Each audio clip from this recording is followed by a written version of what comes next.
Kamusta po sa inyong lahat? Nanonood kayo ng The News Listener by Angelo. Now, pag-usapan naman natin tong si Ramil Madriaga. Okay? Kung natatandaan nyo guys, yesterday, sumabog itong balita na si Ramil Madriaga ay inuugnay si Sara Duterte sa mga pogo or drug lords nakakuha ng pera para sa campaign noong 2022 election. Okay, grabing aligasyon ha. Kasi imagine niyo, siya ay isa sa mga pinaka-close na personalidad kay Sara Duterte. So panoorin natin 'to galing sa bilyonaryo kung sino 'tong si Ramil Madriaga. Okay guys? Let's watch. Ganibe ng Abante. Si Ramil Lagunoy Madriaga, nakilala noon bilang Kuya Ram sa Office of the Vice President, ay dating national convener ng Isip Pilipinas o Inday Sara is my president. Nabatay sa kanyang sinumpaang salaysay, si nooy Mayor Inday Sara ang nag-utos sa kanya para itatag noong 2020 bilang paghahanda sa presidential candidacy ng Mayora. Kung pagbabatayan ng kanyang mga post sa Facebook, madalas niyang makapulong sa mga online meeting noon si Mayor Sara. Batay din sa affidavit, Okay. So, bale, may kita mo talaga na merong mga pictures na itong si Madriaga tsaka si Sara Duterte, meron silang talagang connection talaga. Napaka-close kasi isipin mo yung pictures na iba't ibang pictures from online galing mismo kay Madriaga. Actual proof na magkakilala sila. So, hindi kayang baliwalain ni Sara Duterte na hindi na to, hindi pwedeng hindi na tong kilalang tao na to. O, di ba? So, ipapakita ko sa inyo guys, some screenshots galing sa Nutriban Republic, okay? Para naman merong more additional info kasi isang picture lang nakita natin dito eh. Ito. Share natin tong tab na to. Ayan. So just telling her that I cannot vote intelligently without her name on the ballot. Neither can go out wisely unless the name Inday Sara appears in the candidate 2022 presidential race. Kasi siya yung naging founder ng Isip Pilipinas. So ito another picture. Yan. Ito si Ramil. O yan, si Sara Duterte. Okay. Ano pa? O yan si Sara. Ito si Ramil. O, magkasama sila sa isang event. Ano pa? O ito yung inauguration. Di ba? Kasama siya, tsaka si Ramil. Meron pa ba? At ito yung ginawa ni Ramil Madriaga. Siya ay isang founder ng Isip Pilipinas. Ito yung para kay Sara Duterte na maging parang way to for communication para maging presidente si Sara Duterte. Parang ano siya, grupo. O, di ba? So, meron pa. Okay. So, yan na yun. Sa more pictures, nagpapatunay na magkakilalang tong dalawa na to. Okay? So, balik tayo sa Billionario Channel, guys. nagtapos siya ng abogasya noong 1995 pero hindi pumasa sa bar exam noong taong din yun. Nagtapos din siya ng Masters in Management kaugnay ng National Security Administration. 1993 pa, nagtrabaho na umano siya sa Economic Intelligence and Investigation. Kumbaga, napaka-solid ng background niya no, ni Sir eh.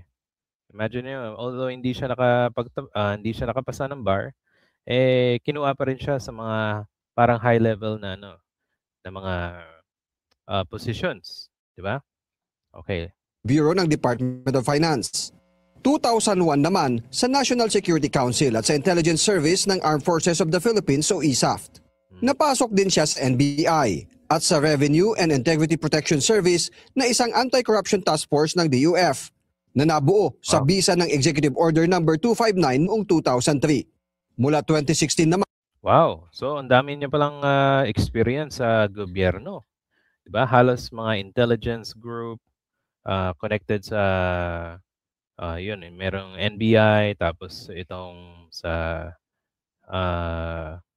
sa kasundaluhan, di ba? So, solid yung background niya, right? Sige, tuloy natin. Oops. Nagtrabaho siya bilang intel agent ng mga Duterte. Siya rin ang itinuturong leader umano ng kidnap for ransom group na nakapangalan sa kanya.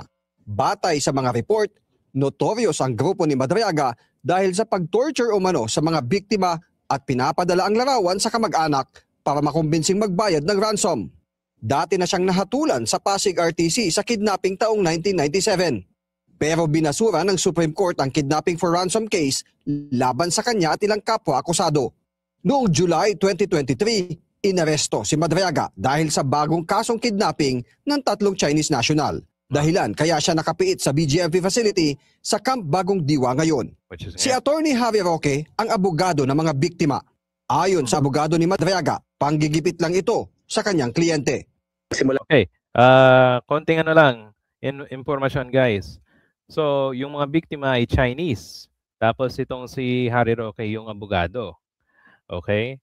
At if you remember, si Harry Roque mismo ay konektado sa Pogo.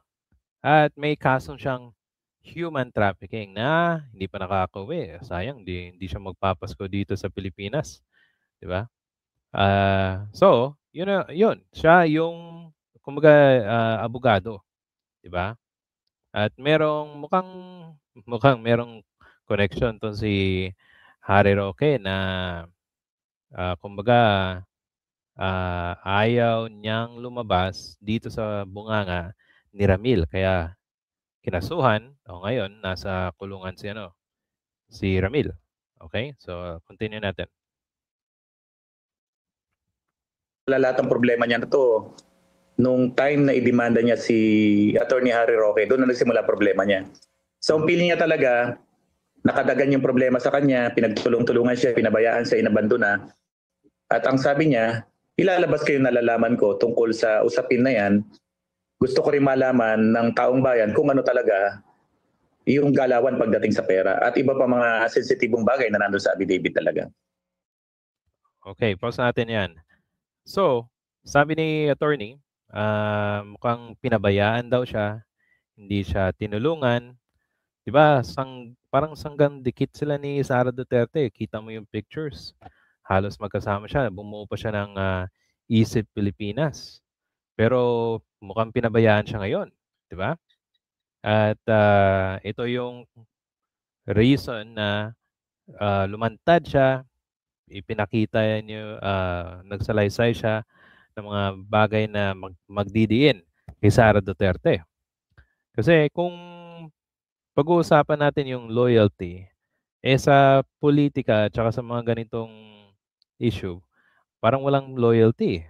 Imagine niyo sa mga nangyaring korupsyon, let's give an example, yung nangyari kay Bong Revilla. Kay Bong Revilla, hindi siya nakasuhan, nakalaya siya. Sino ang kinasuhan?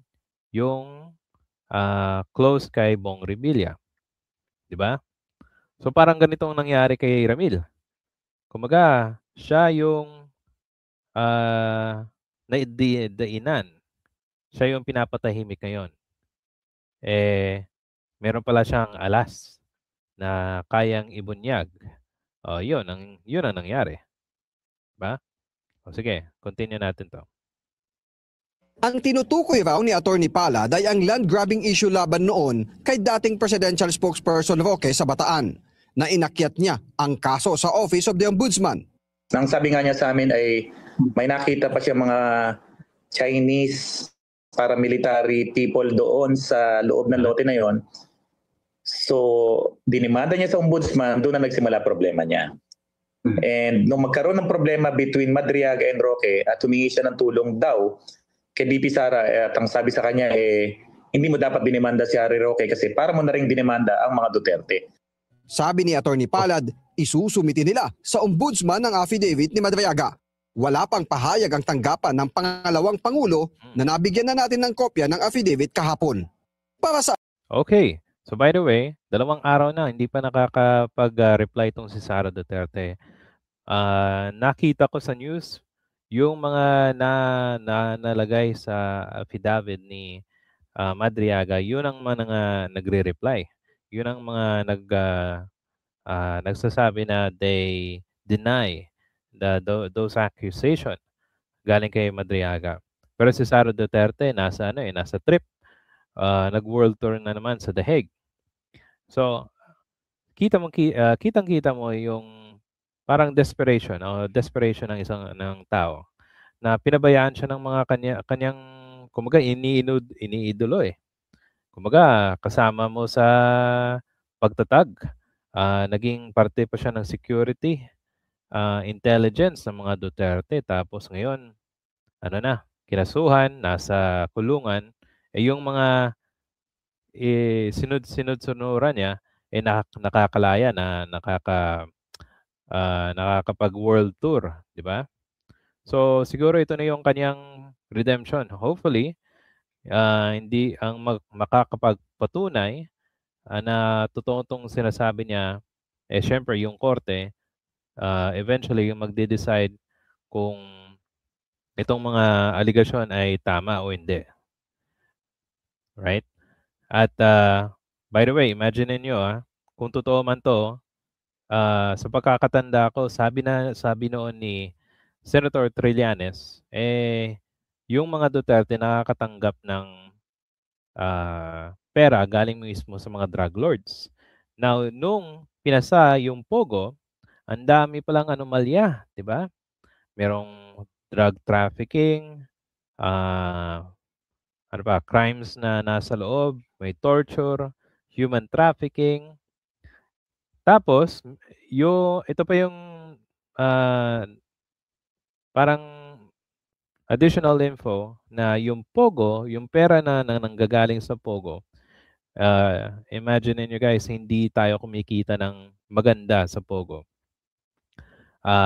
Yung pera na nakikita ng Pogo ay ginagamit pala pang bribe sa mga politiko. Ito, pakita ko sa inyo guys The allegation the Philippine or Pogo money is used to bribe politicians in the Philippines has been made by several individuals, including legislators and a former police official.